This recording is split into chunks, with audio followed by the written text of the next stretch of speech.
Listen up. What if everything you've been told about success and purpose is totally wrong? What if you're missing the real show, the greatest performance of all? Stick around, because if you don't grasp this one vital truth, you're going to keep feeling this nagging emptiness. The last part, that's the key to everything. You see, we often fall into a peculiar trap, convinced that life is a serious journey, a pilgrimage with a profound purpose waiting at the end. Our goal, we believe, is to reach that end successfully, meaning with a certain sense of virtue, accomplishment, and having left our indelible mark. But what if this entire affair is actually more like a beautiful piece of music or a lively dance? The true meaning of a symphony isn't held solely in its final chord, nor is the essence of a dance simply about getting to a particular spot on the floor. The profound meaning of it all lies in the playing itself, in the dancing itself, in the unfolding moments. So the essential question I want to explore with you today is this: what happens when we finally stop taking this musical, dancing, swirling, star-like existence so dreadfully, impossibly seriously? You know, that immense burden we carry, that constant low-grade anxiety that whispers we're not doing it right, that we're not living properly. We are forever preparing to live, caught in an endless cycle. We think, I must get through school to land a good job. I must get a good job to secure my life. I must have a secure life to raise a family. And then I must raise a family so they can get through school and get good jobs. It's a relentless chain of purpose, where the purpose is always somewhere else, always in the future, never right here, never now. We're like people furiously flipping through a novel, only interested in reaching the last page. We skim, we turn pages frantically, completely missing all the exquisite poetry, the captivating drama, and the lovely descriptions, just to find out how it ends. And then, once we get there, we close the book and ask, is that all? The whole point of the book was in the reading, in the living through it. We are missing the entire show because we're too busy looking for some hidden meaning behind the show. It's like someone at a concert who doesn't listen to the music but instead reads the score, meticulously checking for mistakes. The music is playing vibrantly all around them, and yet they are completely missing the profound experience of it. This precisely is what happens when life becomes a rigid problem to be solved rather than a rich reality to be deeply experienced. We construct this enormous, suffocating structure of seriousness around ourselves. We believe we must have the right credentials, the impressive job title, the perfect kind of car, the prestigious address, and be seen with the right people. It becomes a colossal act, a relentless performance. And we are absolutely terrified that the audience, everyone around us, will see through the cracks, that they will realize we're just making it up as we go along. And of course, we are. Everyone is. The secret that nobody ever truly admits is that nobody really knows what's going on. We're all just playing roles. The doctor, the lawyer, the businessman, the mother, the father, these are just roles. They are games. And games fundamentally are fun, as long as you don't confuse the game with your fundamental reality, with who you truly are beneath it all. The real problem arises when you forget you are merely playing, when you start to believe you are your role, that you are the mask.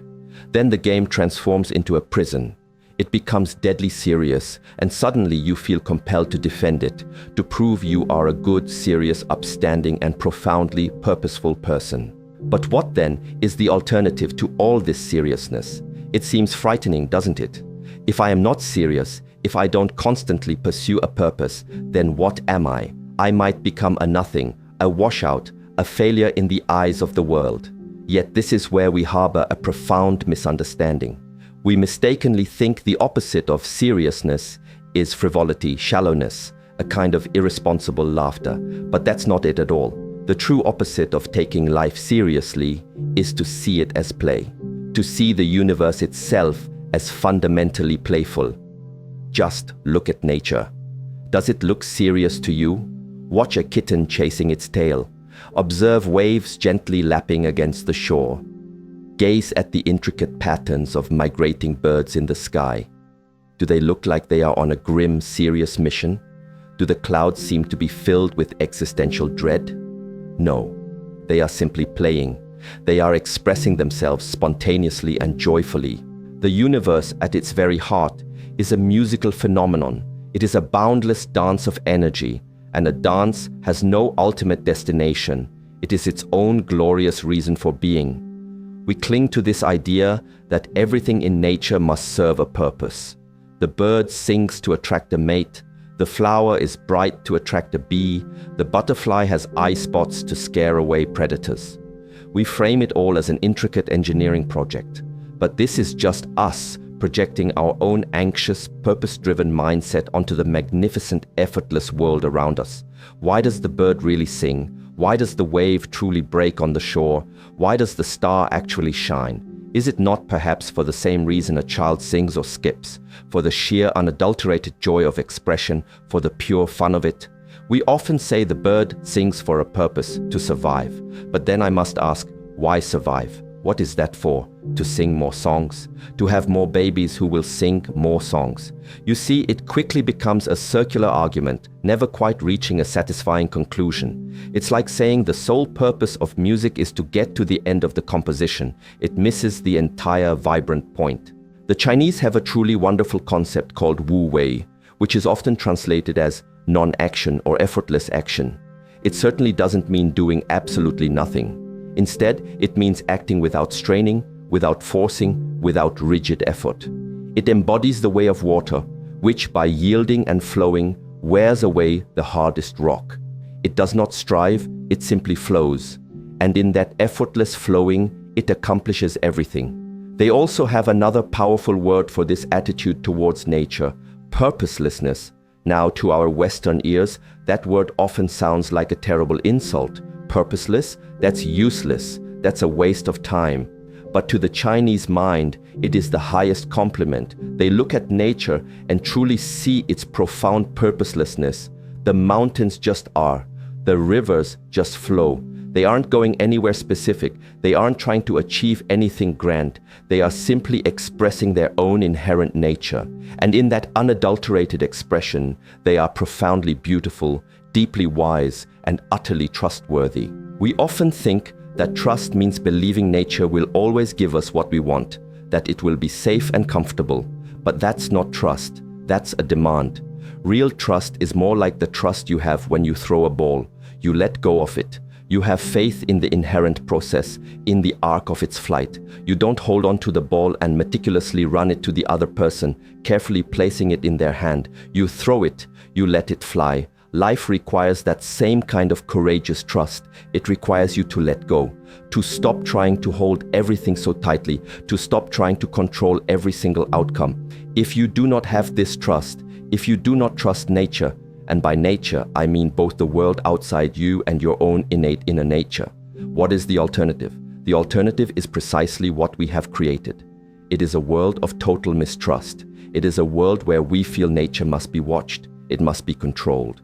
We tell ourselves we can't trust our own instincts, our own desires, our own emotions, because they are too dangerous, too messy. So what do? We create layers upon layers of authorities to manage it all. We create endless rules, laws, systems, and suffocating bureaucracies. We construct a world where the most important thing is not the vibrant living of life, but the meticulous recording of it. It becomes more important that your files are in perfect order than that you are a kind and compassionate person. It is more important that the university's records are flawless than that its library is full of inspiring books that ignite the soul. We become so absorbed in measuring life that we utterly forget to live it. In essence, we become our own jailers. We are so afraid of making a mistake, of looking foolish, of not being serious enough, that we fence ourselves in, creating a life that is, as the saying goes, all jail and no prisoner. A rigid structure with nothing truly alive inside it. But life is inherently messy, it is inherently playful, it is inherently spontaneous. You cannot schedule a moment of awe. You cannot program a belly laugh. You cannot force a genuine insight. These things happen when you let go. They happen when you stop taking yourself so dreadfully seriously. A true scholar, in the original sense of the word, was not someone who merely studied to get a degree. The very word scholar means leisure. A scholar was a person of leisure who studied things not because they were useful, but because they were profoundly fascinating, because they were utterly delightful.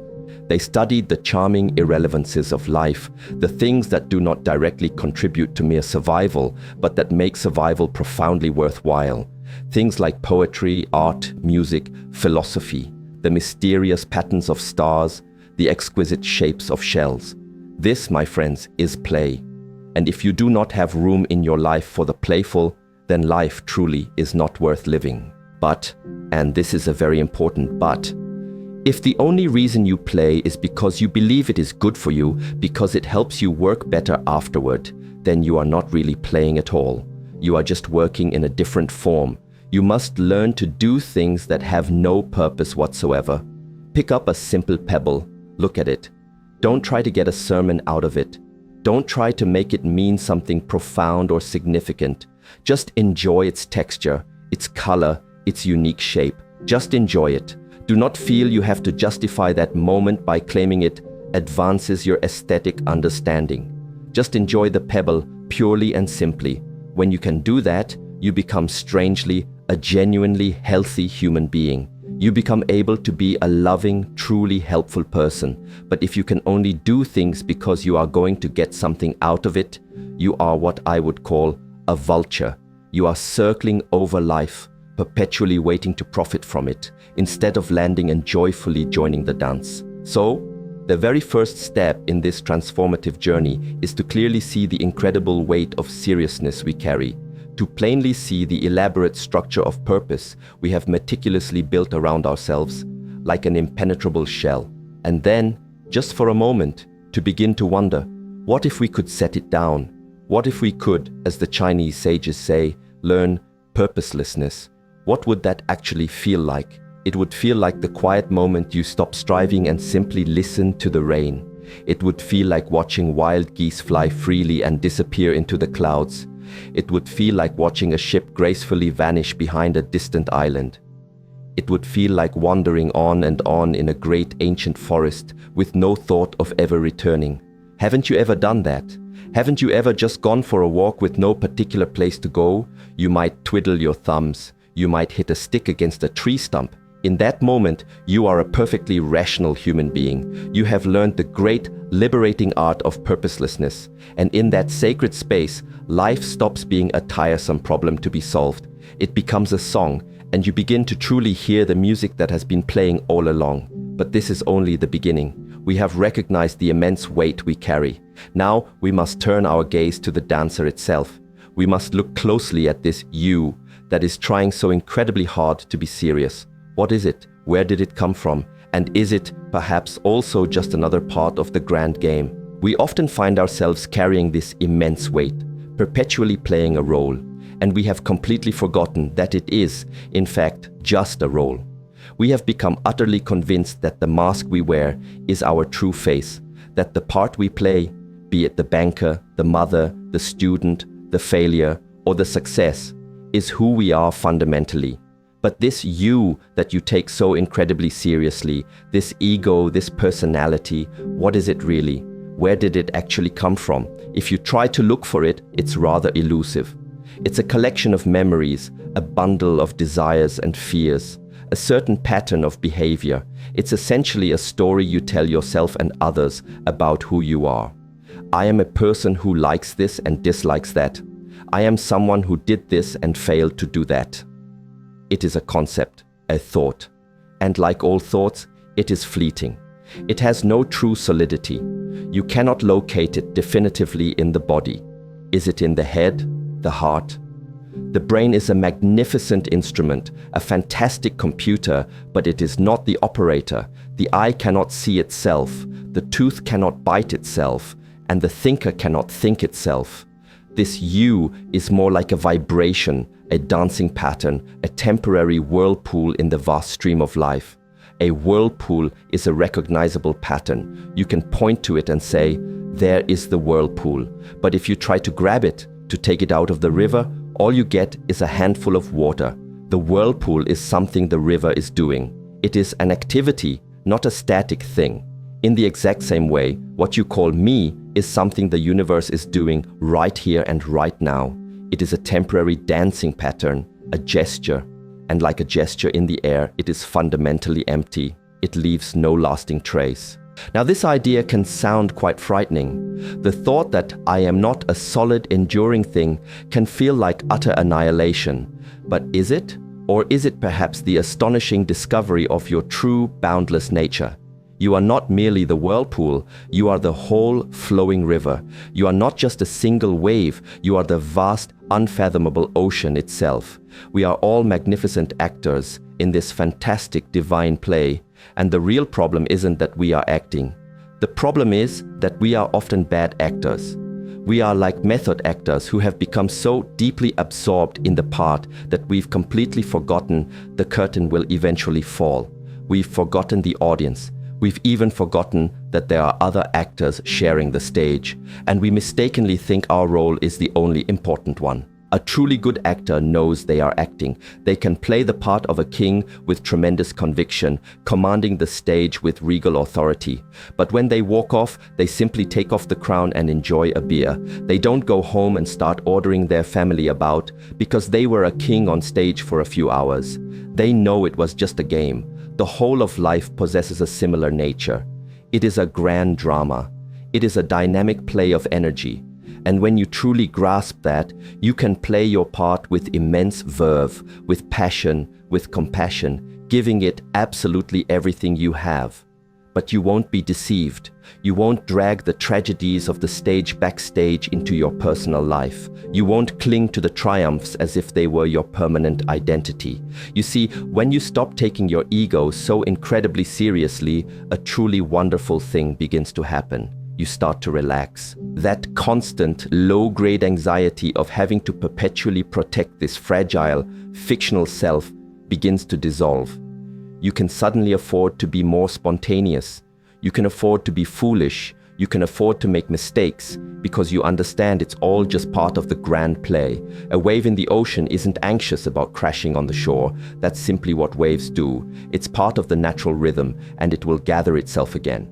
In the same way, your successes and failures are just part of the rhythm of your unique expression. They are not some final, definitive judgment on you, because there is no fixed, solid you to be judged in that way.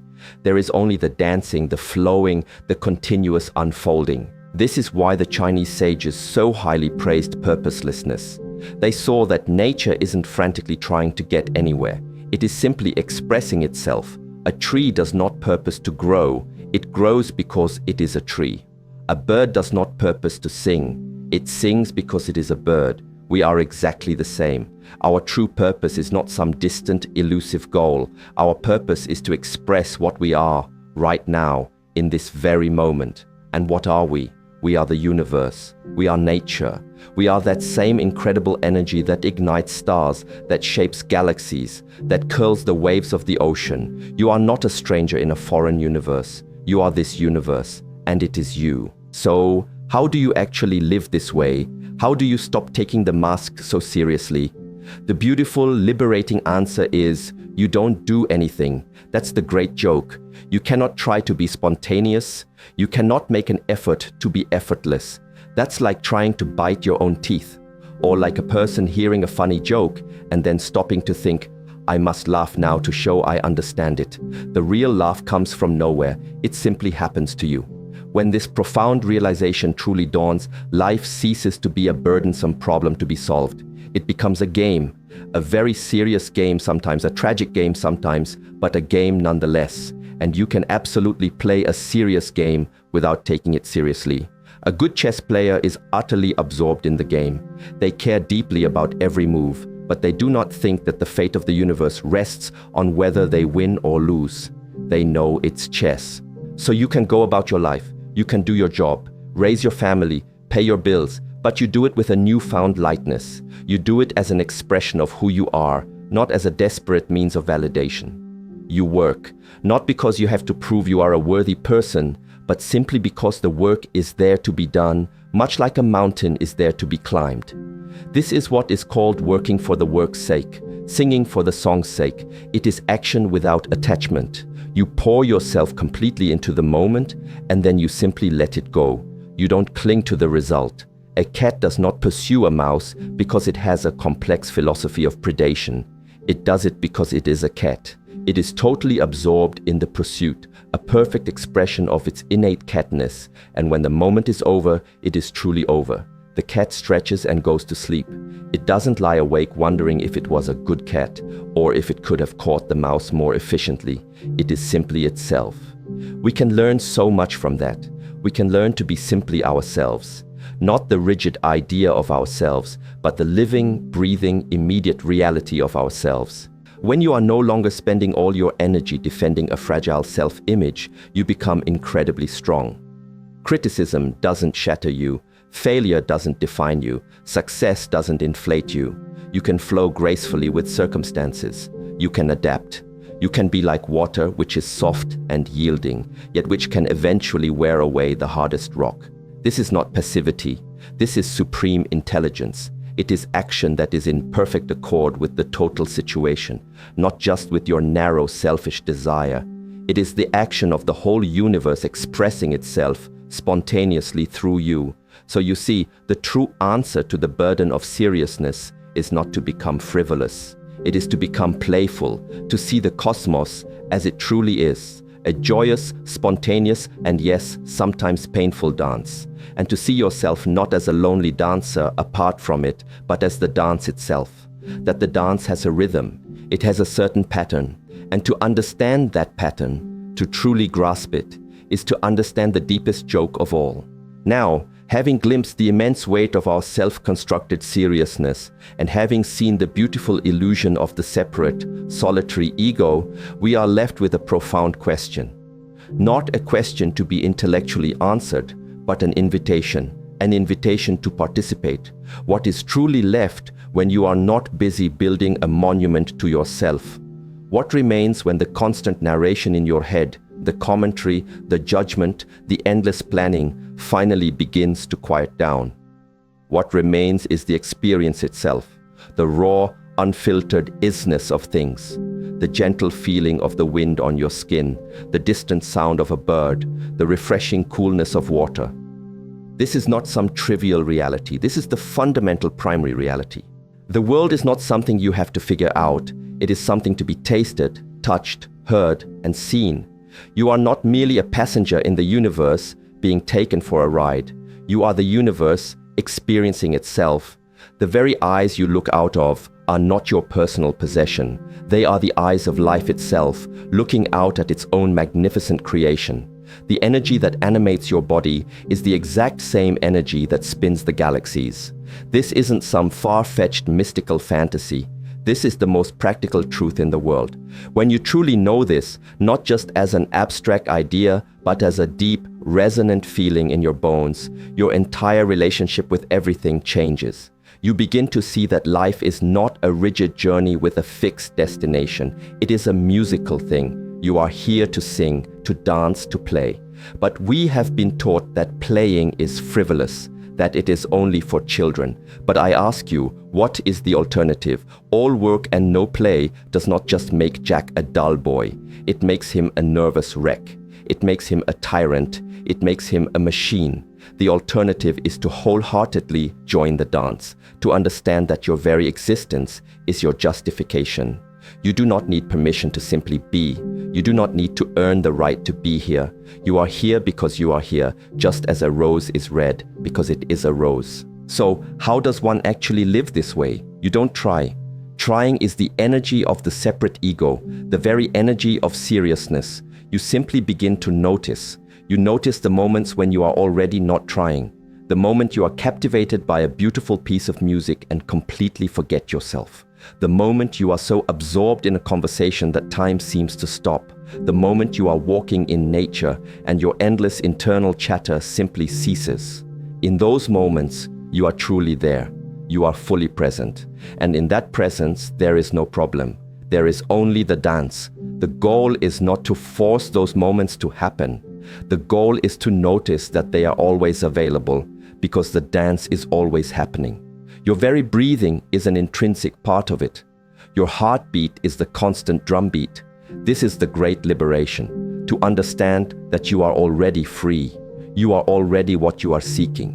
You are not going to become happy, peaceful, or enlightened at some future date.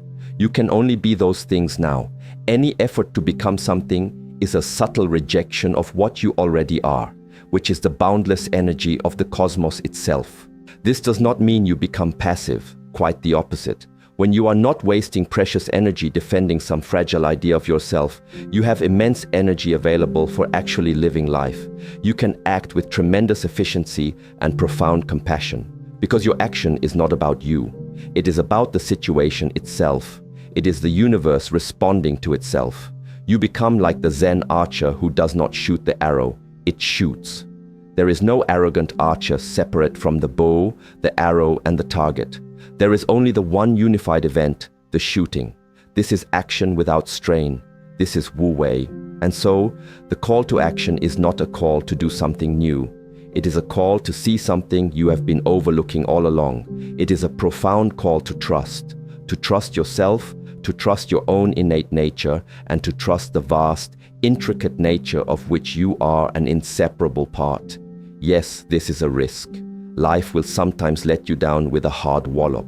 But the alternative, the life of total mistrust, of rigid control, of constant surveillance of yourself and the world, that is not a life at all.